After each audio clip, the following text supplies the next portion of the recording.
अस्सलाम वालेकुम student, welcome in the 10th lecture of distributed database system.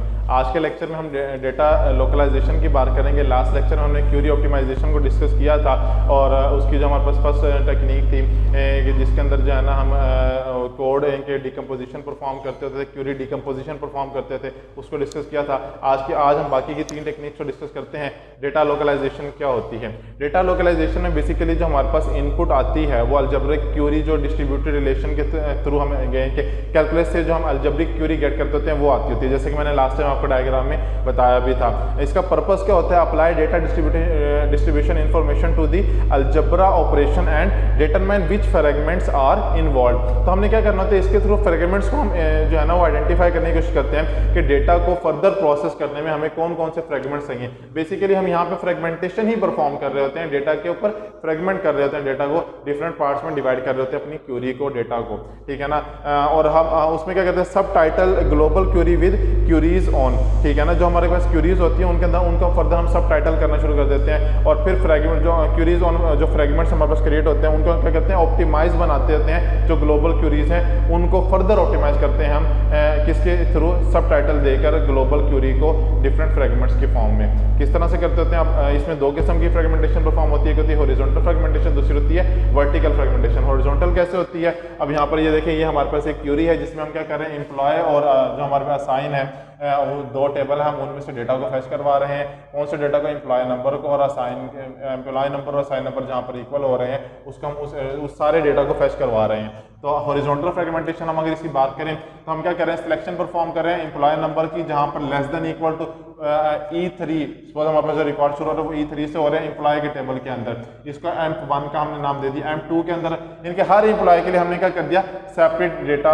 Separate curies लिख दी। Selection perform कर रहे हैं E3 जहाँ पर less than equal to employee number है और ग्रेटर देन E6 है एम्प्लॉय के टेबल के अंदर, ठीक है। सिमिलरली यहाँ पे सिलेक्शन, इस साइन का मतलब होता है सिलेक्शन का, सिलेक्ट एम्प्लॉय नंबर जहाँ पर एम्प्लॉय नंबर ग्रेटर है E6 से, ठीक है ना, एम्प्लॉय के टेबल से। उसके बाद सिलेक्शन यहाँ पे परफॉर्म की, यहाँ पे असाइन के टेबल में हमने स्टोर कर रहे हैं, इनके असाइन के टेबल से कर रहे हैं काम। तो select employee number less than equal to E3, ठीक है, जैसे कि यहाँ पे हमने किया था। लेकिन अब टेबल कौन सा होगा? असाइन का टेबल होगा। सिमिलरली सिलेक्शन परफॉर्म की एम्प्लॉय नंबर की जहाँ पे employ number greater than E3 है, कौन से टेबल के अंदर? असाइन के टेबल के अंदर, ठीक है। तो हमने ये क्या कर लिया, फ्रेगमेंटेशन परफॉर्म कर ली, हॉरिजॉन्टल फ्रेगमेंटेशन। अगर हम इसको फर्दर डायग्राम के थ्रू देखें तो यहाँ पे ये देखें हमारे पास एम्प्लॉय नंबर के ऊपर हमने क्या कर दिया, नेचुरल ज्वाइन परफॉर्म किया, जेनेरिक क्यूरी जो हम लिखते हैं उसमें। उसके अंदर फर्दर क्या किया हमने, यूनियन लिया है किस किस का, एम्प्लॉय 1 का, एम्प्लॉय 2 का, एम्प्लॉय 3 का और असाइन 1 का और असाइन 2 का, क्योंकि एम्प्लॉय के लिए 3 क्यूरीज थी और असाइन के लिए भी 2। तो उन सब का यूनियन लेके हमने क्या कर दिया, एक कॉमन चीज क्या थी इनके अंदर, हमारे पास जो ज्वाइन लग रहा था वो एम्प्लॉय नंबर पर लग रहा था, हमने ये स्टोर करवा दी। दूसरा वे क्या था कि हम क्या करते, एम्प्लॉय 1 का असाइन 1 के साथ लिंक था। लाइक अगर आप यहाँ पर देखें तो E3 और E3, ठीक है ना, लेस देन इक्वल टू, ठीक है ना। तो मतलब ये दोनों आपस में लिंक थे, ठीक है। तो हमने क्या कर दिया, हमने यही काम किया। ये देखें एम्प्लॉय 1 और असाइन 1 को इनके एम्प्लॉय नंबर के थ्रू जो इनका हमने नेचुरल जॉइन लगाया था तो हमने इनको कंबाइन कर दिया। इनके स्मॉलर लेवल पे हमने क्या कर दिया, जॉइंस अप्लाई कर दिया, रिड्यूस कर दिया क्यूरी को अपनी। फर्दर हमने फिर क्या किया, एम्प्लॉय 2 और असाइन 2 का आपस में रिलेशनशिप था, जैसे कि ये देखें कि एम्प्लॉय 2 में क्या है, E3 less than equal to employee number और ग्रेटर देन E6। तो यहाँ पर अगर आप देखें E3 ग्रेटर देन E3 हमारे पास क्या है, सॉरी एम्प्लॉय नंबर क्या है, ग्रेटर देन E3। तो ग्रेटर देन E3 इनके एम्प्लॉय नंबर क्या हो जाएगा, इससे E6 से ग्रेटर है यहाँ पे इस केस में हमारे पास। लेकिन हम क्या कह सकते हैं, यहाँ पे एम्प्लॉय 2 का रिलेशनशिप अगर इसके साथ ही बन रहा है कि ग्रेटर देन, साफ सी बात है कि E3 से ग्रेटर देन वाली वैल्यू तो एम्प्लॉय नंबर के थ्रू हमने गेट करनी है ना, यही बात है ना। कंडीशन उल्टी लिखी हुई है, जस्ट एम्प्लॉय नंबर कौन से गेट करें, जो E3 से ग्रेटर है वही गेट कर रहे हैं। तो ये देखें इसका रिलेशनशिप इसके साथ हो गया हमारे पास, ठीक है। तो यही काम हमने ये देखें यहाँ पे परफॉर्म कर दिया। उसके बाद एम्प्लॉय 3 का रिलेशनशिप एम्प्लॉय 2 के साथ है, किस तरह से है, यहाँ पर देखें एम्प्लॉय 3 जो है ग्रेटर देन E6, तो ग्रेटर देन E6 की कंडीशन ये देखें हमारे पास ये है। तो यहाँ पर E3 से इनके ग्रेटर, E3 से ग्रेटर में हमारे पास E6 से ग्रेटर भी तो सारे आ जाएंगे ना, तो मतलब इसका रिलेशनशिप इनडायरेक्ट इसके साथ बनता है। तो हम इसको इसके साथ भी ये देखें, एम्प्लॉय 3 का रिलेशनशिप किसके साथ है, असाइन 2 के साथ। तो इन सबको हमने एट द एंड क्या कर दिया, ज्वाइन यूनियन ले लिया इन सबका। तो हमारे पास फाइनल हमारे पास जो क्यूरी होगी वो जनरेट हो जाएगी। वर्टिकल फ्रेगमेंटेशन की बात करें तो वर्टिकली हम क्या करते होते हैं कि हमारे पास एक क्यूरी है, सेलेक्ट एम्प्लॉय का नेम हमने गेट करना है फ्रॉम एम्प्लॉय, सिर्फ एम्प्लॉय के टेबल से हमने क्या करना है, उसका नेम गेट करके आना है। अब पहली बात यहाँ पर क्या कर रहे हैं, हम प्रोजेक्शन अप्लाई कर रहे हैं। प्रोजेक्शन किस पे अप्लाई कर रहे हैं, एम्प्लॉय नंबर और एम्प्लॉय के नेम पर एम्प्लॉय के टेबल में, और इसके अलावा एम्प्लॉय का नंबर उसके टाइटल पर किसमें, एम्प्लॉय के टेबल में ही, और इनको हम 1 और 2 के नाम से हम शो करवा रहे हैं, एम्प्लॉय 1 और एम्प्लॉय 2। अगर यहाँ पर हम डायग्राम में तो जेनेरिक का मतलब, जेनेरिक में किस तरह से होगा, एम्प्लॉय 1 एम्प्लॉय 2 नेचुरल ज्वाइन लगा हुआ है, किस पर, एम्प्लॉय नंबर पर, इनके उनकी आईडी पर जो यूनिक आईडी है, और उसके थ्रू हम क्या कर रहे हैं, उनका नेम गेट कर रहे हैं। तो फाइनल हमारे पास रिजल्ट आ रहा है ये। दूसरा काम क्या था, जैसे क्यूरी सीधी सी लिखी हुई थी, हम वही काम करें कि एम्प्लॉय का हमने क्या कर लेना है, एम्प्लॉय 1 में जो हमने किया है कि उसका नेम गेट करवा लें डायरेक्टली, और हमारे पास प्रोजेक्शन के तौर पे क्या आ जाएगा, नेम आ जाएगा। ठीक है, तो हम ये दोनों काम कर सकते हैं। ग्लोबल क्यूरी ऑप्टिमाइजेशन में हम क्या करते होते हैं, क्योंकि अभी हम कौन से स्टेज पे, साइट पे काम कर रहे हैं, जो कंट्रोल साइट है, हम उसी साइट पे भी काम कर रहे हैं। यहाँ तक कंट्रोल साइट ही चल रही है हमारे पास। तो ग्लोबल क्यूरी ऑप्टिमाइजेशन हमारे पास जो इनपुट आती है वो फ्रेगमेंटेड क्यूरीज, जो ये फ्रेगमेंटेड क्यूरीज हैं, ये हमारे पास कहाँ जाती हैं, फर्दर इस स्टेज पर आती है, नेक्स्ट स्टेज पर ग्लोबल क्यूरी ऑप्टिमाइजेशन के अंदर। इसमें हम करते क्या होते हैं, find the best global schedule. इसके लिए हम बेस्ट ग्लोबल स्केड्यूल फाइंड करते होते हैं। कैसे फाइंड करते होते हैं, by minimising a cost function, जो हमारे पास टोटल कॉस्ट लग रही होती है उस क्यूरी के थ्रू डेटा को एक्सेस करने में, डेटा को फेच करने में, वो हम कॉस्ट को मिनिमाइज करते हैं, उस टाइम को मिनिमाइज करते होते हैं। डिस्ट्रीब्यूटेड ज्वाइन जितने भी हमें लगाने पड़ते हैं, उन सब को हम उन सब की प्रोसेसिंग परफॉर्म करते होते हैं, जिनमें ये देखते होते हैं कि विच रिलेशन टू शिप वेयर, ठीक है ना, कि किस रिलेशन ने कहाँ पर मूव करना है, हम उसको देखते होते हैं। उसके बाद ship whole versus ship as needed, कि किस शिप को कहाँ पर हमें भेजना है, इनके किस डेटा, किस क्यूरी को किस साइट पर भेजना है, तो हम ये चीज़ भी वहाँ पर देखते होते हैं। उसके बाद decide on the use of semi join, तो जो हमने सेमी ज्वाइन, जैसे कि हमने ये सेमी ज्वाइन यूज़ किए हैं, यहाँ पर भी ये भी सेमी ज्वाइन यूज़ किए हैं, तो इनकी बेस पर फर्दर हम डिसाइड करते होते हैं। ज्वाइन ऑर्डरिंग क्या होती है, अभी अगर हम इसकी कॉस्ट वगैरह कैलकुलेट करें तो देखें ये उसकी एक प्रैक्टिकल एग्जांपल है, ये आपके पेपर में भी आ सकती है। ठीक है, एग्जांपल रिलेशन क्या होता है, employee at site 1 and department at site 2। Employee जो बैठा हुआ है वो साइट 1 पर बैठा हुआ है, और जो डिपार्टमेंट है वो कहाँ पर है, साइट 2 पर है। तो देन उस केस में क्या होगा, एम्प्लॉय एट साइट 1 पर जो एम्प्लॉय है उसकी 10,000 रोज है, और हर रो का साइज, रोज का जो साइज है, रो साइज कितना है, वो 100 बाइट्स का है, कि रो का साइज क्या है, 100 बाइट्स। तो 100 बाइट्स का मतलब अब हमारे पास 10,000 रोज हैं, तो मतलब 10⁻6 बाइट हो जाएगा टोटल साइज हमारे पास। डिपार्टमेंट की अगर जो दूसरी साइट है, साइट 2, उस पर क्या है, 100 रोज हैं, और हर रो का साइज क्या है, 35 बाइट्स है, तो टोटल साइज कितना हो जाएगा, 3500 बाइट्स हो जाएगा। अब हम क्वेश्चन क्या है, for each employee retrieve employee name and department name where the employee works. हमने क्या करना है, एम्प्लॉय का नेम और डिपार्टमेंट का नेम गेट करना है जिस डिपार्टमेंट में एम्प्लॉय काम करता है। ठीक है, एक तो ये सवाल हो जाएगा। दूसरा सवाल क्या है हमारे पास, हम इसको इस तरह भी लिख सकते हैं, ये तो सिंपल फॉर्म है ना, इंग्लिश की फॉर्म में आपको लिखा, अगर आपके पास सवाल इस तरह से लिखा जाता है तो आप उसे कैसे समझेंगे। प्रोजेक्शन मतलब गेट करना है किसका, एम्प्लॉय का नेम, और हमारे पास ये क्या है, फर्स्ट नेम और लास्ट नेम, और साथ डिपार्टमेंट का नेम गेट करना है, कहाँ से, एम्प्लॉय के टेबल से, जहाँ पर डिपार्टमेंट नंबर बराबर हो, हमारे पास क्या है, डिपार्टमेंट नंबर के, और ये क्या है, डिपार्टमेंट का टेबल है हमारे पास। तो इस तरह से भी अगर आपको क्यूरी लिखी हुई है तो आपको समझ आना चाहिए कि इसका मतलब यही है, दोनों क्यूरीज का मतलब सेम ही है। अब स्ट्रेटजी इसके लिए क्या होगी कि फर्स्ट ऑफ ऑल हम क्या कर रहे हैं, transfer employee and department to site 3। इन दोनों, एक तो ये तरीकाकार है, ये थोड़ा सा जो है ना लेंथी तरीकाकार, हम इसको शॉर्ट भी बना सकते होते हैं, वो आप लोग थोड़ा सा सोचेंगे भी सही कि हम इसको किस तरह, मैंने अभी आपको जैसे पीछे प्रोसीजर बताए हैं वही मेथड सारा अप्लाई होगा, हम उसके थ्रू इसको क्यूरी को ऑप्टिमाइज भी कर सकते हैं। ये आप लोगों के असाइनमेंट भी है कि आप लोगों ने मुझे करके बताना है। ठीक है, तो ट्रांसफर, पहले तो हम दोनों को ट्रांसफर करेंगे एक थर्ड साइट पर। कैसे करेंगे जी, टोटल ट्रांसफर बाइट्स क्या हो जाएंगी, 10 लाख हो जाएंगी plus 3500।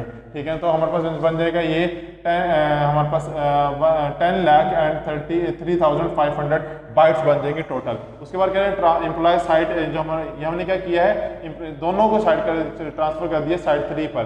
Transfer employ to site 2, अब उसके बाद साइट 2 पर जब ट्रांसफर कर रहे हैं कि पहले इसमें तो डेटा इस तरह से है ना कि साइट 1 और साइट 2 से डेटा कहाँ जा रहा है, साइट 3 पर जा रहा है। और उसके बाद अगर हम इस सारे में देखें तो जो साइट 1 का डेटा है, जहाँ पे फॉर एग्जाम्पल एम्प्लॉय का डेटा पड़ा है, डिपार्टमेंट का डेटा साइट 2 पर पड़ा हुआ है, तो अब हमने यहाँ से यहाँ ट्रांसफर तो करना है ना, 1 to 2 और 2 to 3 भी ट्रांसफर हो रहा है, तो पूरा वापस भी तो जाएगा ना। जब यहाँ फॉरवर्ड जा रहा है तो बैकवर्ड भी तो डेटा जाएगा ना, इनके रिस्पॉन्स भी तो आना है ना क्यूरी का, तो वो किस तरह से होगा।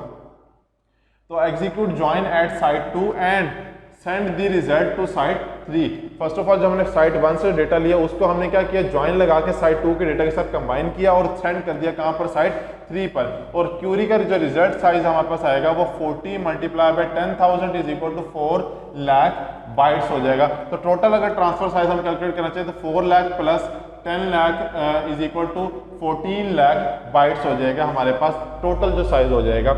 फिर transfer department relation to site 1 execute the join at site 1 and send the result to site 3। अब क्या करना है, हमने क्या कर दिया, साइट 1 पे जो हमारे पास डिपार्टमेंट का डेटा आया है उसको हमने ज्वाइन लगा के ट्रांसफर कर दिया साइट 3 पर। तो उसके लिए हमें कॉस्ट कैलकुलेट करनी है, कैसे करेंगे, total bytes transfer is equal to 4 lakh plus 3500 is equal to 4 lakh 3500 bytes हमारे पास आ जाएंगी। तो इस तरह से हम क्या करते हैं, टोटल कॉस्ट कैलकुलेट कर सकते हैं। तो ये बेसिकली एक न्यूमेरिकल था, इसके मैं आपको कुछ मजीद एग्जांपल्स भी आपके साथ शेयर कर दूंगा, ठीक है। तो आप लोग उनको भी देख लीजिएगा, अगर उसमें कोई मसला हो तो जो हमारा जूम का लाइव सेशन होता है आप उसमें उसे डिस्कस कर लीजिएगा। इसके अलावा सेमी ज्वाइन की अगर बात करें तो आर जे, ये जो सिंबल है ये सेमी ज्वाइन का है। R J is the semi join of R I, ठीक है। तो it is used to reduce the data transmission cost computing. अच्छा हाँ, इसको कंप्यूट कैसे कर सकते हैं, उसके लिए हमारे पास ये 2 बेसिक स्टेप हैं। नंबर 1 प्रोजेक्शन चेक करते हैं किसकी, R1 की ऑन एट्रीब्यूट ए क्या है हमारे पास, कोई भी इनके साइट है उसका हमारे जो एट्रीब्यूट्स होंगे हमारे पास वो साइट के होंगे, ए हमारे पास वो साइट के एट्रीब्यूट्स हैं बेसिकली।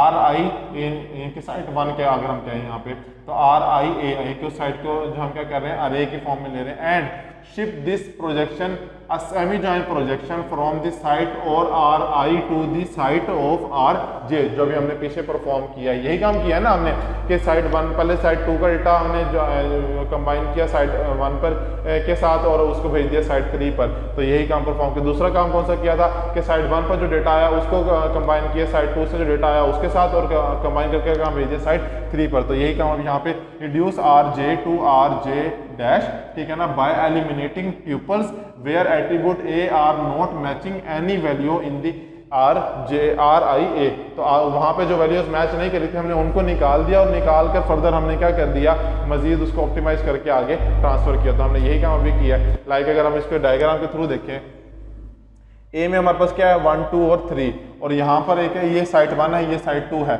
यहाँ पे ए में क्या 3 4 और 5, अब 3 यहाँ भी है 3 यहाँ भी है, 4 5 यहाँ पे यूनिक है और 1 2 यहाँ पे यूनिक है, जबकि 3 दोनों साइड पे सेम है। लेकिन अगर यहाँ पे देखें तो यहाँ पे B के साथ कंबाइन हो रहा है और यहाँ पे C के साथ कंबाइन हो रहा है 3, ठीक है ना। तो अब अगर हम परफॉर्म करें R1 और R2, ठीक है ना, इन पे प्रोजेक्शन परफॉर्म करनी है। पहले तो प्रोजेक्शन परफॉर्म की, क्या किया कि R1A ये R1A हमारे पास क्या है, ये है, इस सबको कंबाइन करके कहाँ भेज दिया हमने, शिफ्ट कर दिया यहाँ इस साइट 2 पर। साइट 2 पर जब आया तो हमारे पास क्या है 3 पर 7 मौजूद है, जबकि यहाँ 3 पर क्या है 6, तो हम इसको रिड्यूस कर देंगे। जैसे हमने इसको रिड्यूस किया तो इसको R2 डैश का नाम दे दिया और शिपमेंट 2 से शिफ्ट कर दिया कहाँ पर, इनके इसको यहाँ पर QS है इनके इस साइड पर हमने वापस शिफ्ट कर दिया और उसके बाद ये यहाँ पे साइट 1 पे आ जाएगा और यहाँ से फिर फर्दर हमने साइट 3 पर शिफ्ट कर देना। और सिमिलरली है हमने प्रोसीजर 2 स्टेप्स में, पहले यहाँ से यहाँ भेजा फिर यहाँ से यहाँ भेज दिया, तो हमारे पास सारा डेटा पहले यहाँ से रिक्वेस्ट गई यहाँ से रिस्पॉन्स आ गया, ठीक है। तो ये सारी शिपमेंट परफॉर्म होती है हमारे पास, ठीक है ना। Project the join attributes of the department at site 2 and transfer, ये वही उसकी जो है ना डिस्क्रिप्शन लिखी हुई, आप इसे पढ़ लीजिएगा एक दफ़ा। अगर इसमें फर्दर आपके पास कोई क्यूरीज हो तो हम उसे पूछ लीजिए, मैं फिर भी आपको गाइड कर देता हूँ कि क्वेश्चन के अंदर जो हमारे पास था वो 4 मल्टीप्लाई बाय 100 किया इज इक्वल टू 400 बाइट्स हो जाएगा। देन हमने क्या किया, जब रीजॉइन करेंगे तो 35 हमारे पास वहाँ से डेटा आया तो सॉरी 34 मल्टीप्लाई बाय 10,000 34,000 हो जाएगा, ठीक है। और तो हमारे पास टोटल जो हमारे पास साइट पे ट्रांसफर करने के लिए जो हमारे पास कॉस्ट आएगी वो क्या होगी 34,000 हो जाएगी हमारे पास। ये देखें यहाँ पे लिखा एट दिन हमारे पास 34,000 एंड 400, क्योंकि 400 ये भी तो था ना कि साइट 1 से जो 2 पे डेटा गया और उसके बाद 2 से जब वापस रिस्पॉन्स आया साइट 1 पे, तो हमने दोनों को जमा करना है। तो दोनों को जमा करके हमारे पास फाइनल आंसर क्या आ जाएगा 34,000 एंड 400। उसके बाद हमारे पास क्या है, लोकल ऑप्टिमाइजेशन क्या होती है। लोकल ऑप्टिमाइजेशन ये होती है कि जब उस जहाँ पर डेटा एक्चुअली पड़ा हुआ होता है, ठीक है ना, लोकल जो साइट होती है उस साइट पर जब क्यूरी पहुंचती है तो ये तो हमने अभी ग्लोबली ऑप्टिमाइज की है। फर्दर हम मजीद ऑप्टिमाइजेशन भी परफॉर्म करते होते हैं उस लोकल साइट पर। प्रोसीजर्स कुछ ऐसे ही होते हैं, ठीक है ना, उसमें भी फर्दर हम इसी तरह से नॉर्मलाइजेशन परफॉर्म करते होते हैं। उसके ऊपर फर्दर हम एनालिसिस परफॉर्म करते होते हैं। एनालिसिस के बाद उसके अंदर से रिडंडेंसी रिमूव करते होते हैं, ऑलरेडी काफ़ी हद तक रिमूव हो चुकी होती है, मजीद इन्हांस करने के लिए, ताकि हम इजीली उसको डेटा जो है ना प्रोवाइड कर सकें, क्यूरी का रिस्पॉन्स दे सकें। उसके लिए हम फिर उसके बाद रीराइट करते होते हैं, रीराइट करके उसको वापस रिस्पॉन्स बैक भेज देते होते हैं। तो लोकल ऑप्टिमाइजेशन बेसिकली जो लोकल साइट होती है उस पर भी फर्दर हम ऑप्टिमाइजेशन स्टेप्स जो हैं वो परफॉर्म कर रहे होते हैं। सो आज के लेक्चर के लिए हमारा इतना ही था। इंशाल्लाह अपने नेक्स्ट लेक्चर में मजीद कुछ टॉपिक के साथ मिलेंगे, तब तक अपना ख्याल रखिएगा। अल्लाह हाफिज़।